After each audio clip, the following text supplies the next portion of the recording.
Correct direction, सही direction में अच्छी बात है। कुरान में अल्लाह सुब्हानहू व तआला फरमाते हैं कि जहां तक अदल का सवाब है, जहां तक अदल का सवाल है, हमें शिद्दत पसंद होना जरूरी है। जहां तक के दयालु रहना चाहिए तो हमें शिद्दत पसंद होना चाहिए।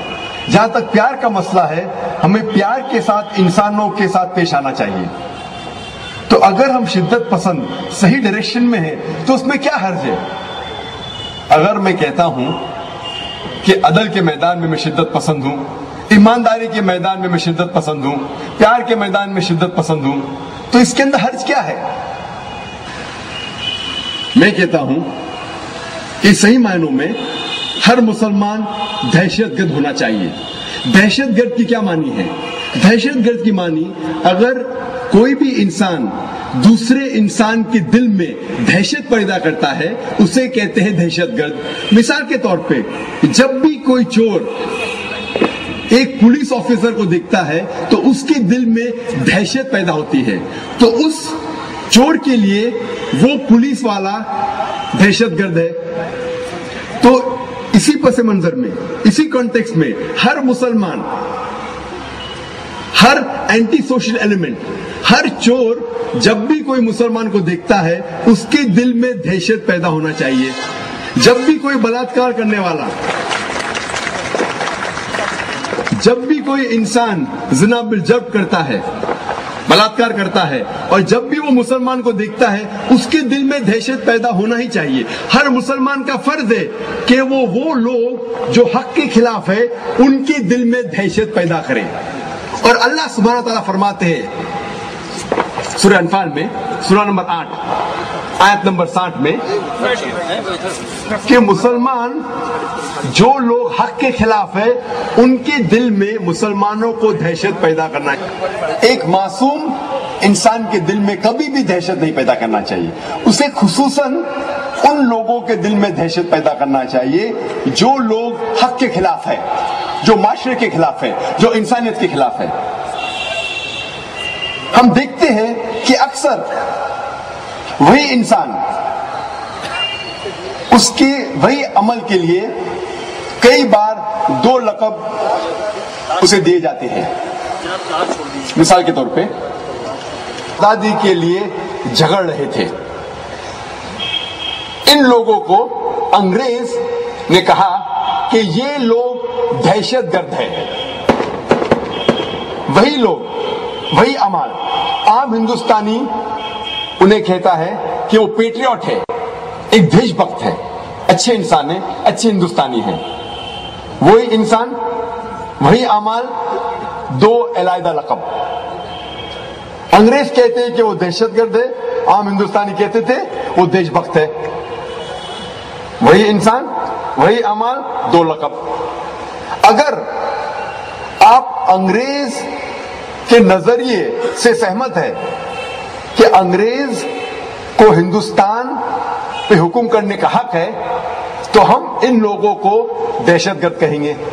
लेकिन अगर आप आम हिंदुस्तानी के नजरिए से सहमत है कि अंग्रेज हिंदुस्तान में तिजारत करने आए थे, उन्हें हिंदुस्तान पे हुक्म करने का कोई हक नहीं, तो हम इन लोगों को कहेंगे कि वो देशभक्त है, वो अच्छे हिंदुस्तानी है। वही इंसान, वही अमाल, 2 अलग लक़ब। इसीलिए लक़ब देने के पहले फर्ज है कि हम ये जाने वो किस वजह के लिए झगड़ रहा है, किस वजह के लिए जद्दोजहद कर रहा है।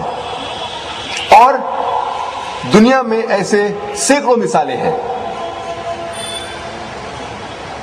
मिसाल के तौर पे, साउथ अफ्रीका को इंडिपेंडेंस मिलने के पहले, आजादी मिलने के पहले, सफेद लोग साउथ अफ्रीका पे हुक्म कर रहे थे, और ये सफेद हुकूमत नेल्सन मंडेला को सबसे बड़ा दहशतगर्द, टेररिस्ट कहती थी।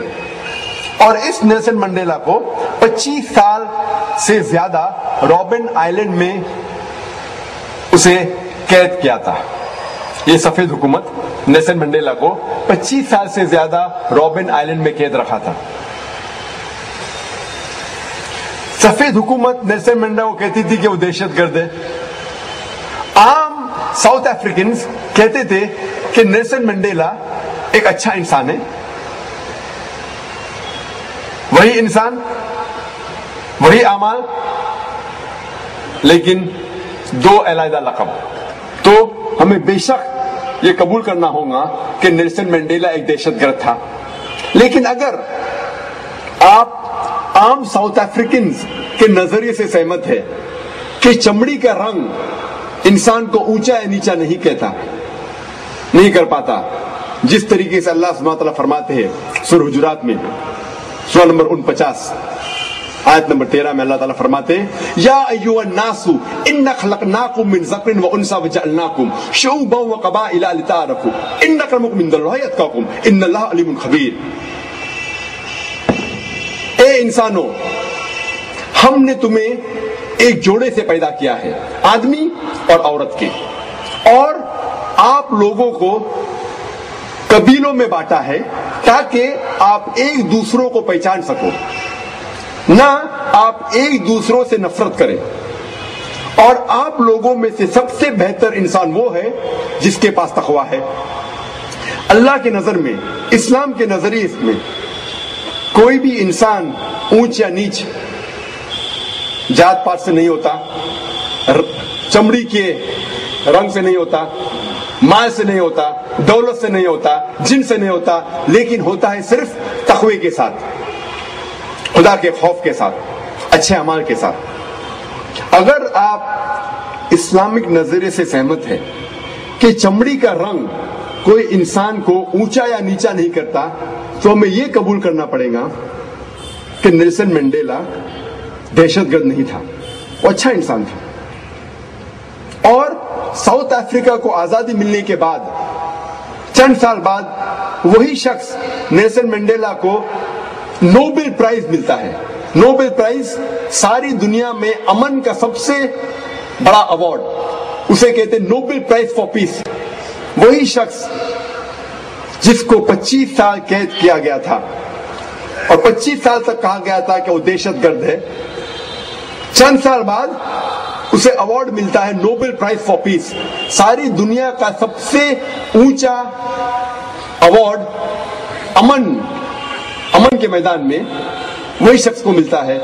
तो हम देखते हैं कि वही शख्स, वही अमल, लेकिन दो अलग लक़ब। इसीलिए लक़ब देने के पहले हमें यह जानना जरूरी है कि किस वजह से वो इंसान जद्दोजहद कर रहा है। आज सबसे ज्यादा गलतफहमी जो इस्लाम के मुतालिक है वो है लफ्ज जिहाद। लफ्ज जिहाद के मुतालिक सबसे ज्यादा गलतफहमियां हैं। ये गलतफहमियां सिर्फ गैर मुस्लिम के दरमियान नहीं है, लेकिन मुसलमानों के बीच भी है। गैर मुस्लिम और कई मुसलमान ये समझते हैं कि कोई भी जंग अगर कोई भी मुसलमान लड़ रहा है, चाहे वो जाती फायदे के लिए हो, चाहे अपने नाम के लिए हो, चाहे माल के लिए हो, चाहे ताकत के लिए हो, अगर कोई भी जंग कोई भी मुसलमान लड़ रहा है उसे कहते हैं जिहाद। ये बहुत बड़ा गलतफहमी है। कोई भी मुसलमान कोई भी जंग लड़ रहा है, चाहे वो जाति फायदे के लिए हो, चाहे माल के लिए हो, नाम के लिए हो या ताकत के लिए हो, उसे जिहाद नहीं कहते। जिहाद आता है अरबी लफ्ज जहादा से, जिसके मानी है to strive, to struggle. Urdu में हम कहेंगे जद्दोजहद। जिहाद की मानी है जद्दोजहद। और इस्लाम के पस मंजर में अगर कोई शख्स अपने नफ्स के साथ जद्दोजहद कर रहा है सही रास्ते पे आने के लिए, उसे कहते हैं जिहाद। अगर कोई इंसान जद्दोजहद कर रहा है माशरे को सुधारने के लिए, उसे कहते हैं जिहाद। अगर कोई शख्स جنگ کے میدان میں اپنے آپ کو بچانے کے لیے جدوجہد کر رہا ہے اسے کہتے ہیں جہاد. اگر کوئی شخص ظلم کے خلاف لڑتا ہے جدوجہد کرتا ہے اسے کہتے ہیں جہاد. جہاد کی معنی ہے جدوجہد, صرف جدوجہد.